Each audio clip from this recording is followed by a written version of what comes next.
had almost an opposite season of Clay Holmes, not quite to the highs and lows, but that's Jonathan Loaisiga. Mm, And Jonathan Loaisiga, we've seen a little bit. Already not off to a great start. He blew a crucial lead for Team Nicaragua in the World Baseball Classic to Israel a few days ago, where he kind of just had a meltdown. He couldn't find the zone. He wasn't getting movement on his stuff. Um, and we saw that a little bit in April and May of last year as well. But once he came down the stretch, um, he ended up with some pretty solid numbers in 2022. I mean, a 4 ERA, a FIP of 3.6. But that was following up a season where he had an ERA of 2.17. Um, yeah. what do you think of Loizaga?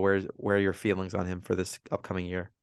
He's very similar to Clay Holmes, but like you said, it was kind of the opposite turn for him. He started off very weak last season, and a lot of it looked like the ball, similar to Clay Holmes, was running rather than sinking. So there might have been a mechanical issue there, or something along those lines. I think he did feel a lot of pressure after coming off of such a hot 2021.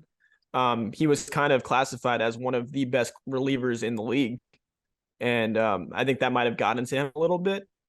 But like what we saw at the end of the season was vintage Loizaga. I know that he struggled in the WBC at this point. I think he was throwing 97, 98, but I watched a few of his outings too. He like the ball was just running a little bit too much and just leaking right over the plate for lefties, and righties were able to fight off anything that he was throwing towards the inside of the plate as well. So you hope that he cleans that up. But this is a guy that also has the potential to be a setup man. I know that he has issues pitching back to back days, but the actual velocity, the pitch mix, the pitch depth is top notch. So you have to expect a big season out of them, out of Loizaga. And if he doesn't provide that, then I think you have to reassess his role on this team. I'm with you. And Loizaga, we see from 2021 to 2022. I mean, in general, every year his K per nine has gone down. But that has been at the advantage of his location improving.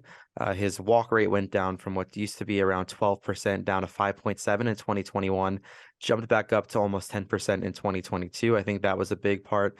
And like Jake said, he was finding more barrels. We look at his barrel percentage, 24% in 2021, 30% in 2022.